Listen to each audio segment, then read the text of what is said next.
নামাজে গিয়ে তো আপনি আল্লাহ ছাড়া কাউকে স্মরণ করবেন না, তবে কেন চায়ের স্টলে বসে বসে আন কথা কুকথার মধ্যে থাকেন?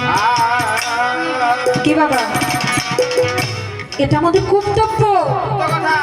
এই যে আমাদের ইসলাম কান্ট্রি, আমাদের যেটা আইন করে দেওয়া হয়েছে, আইন না মানলে আমাদের সাজা হয় না। তো আপনি এই 5 ওয়াক্ত নামাজ না করে শুক্রবার জুম্মার দিন ওই দিন অন্তত যান। আমার দয়ালের মুখে আমি বহুবার শুনেছি যে তোমরা নামাজ পড়ো, তোমরা সার্বক্ষণিক সালাতটা সার্বক্ষণিক করবে, এটা তো মারফতের সালাত। এই সালাতটা যদি তোমরা করো এতে কোনো দোষ নাই, এটা হলো ওভার টাইম।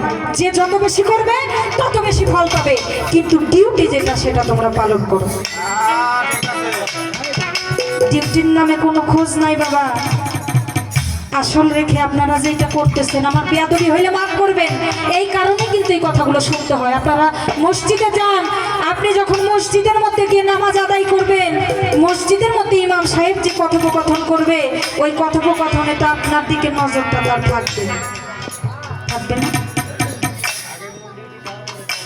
আগে উল্টা ডিউটিটা পালন করে দেখেন, তারপরে আপনি ওভার টাইম যা কিছু করার করেন, সমস্যা নাই।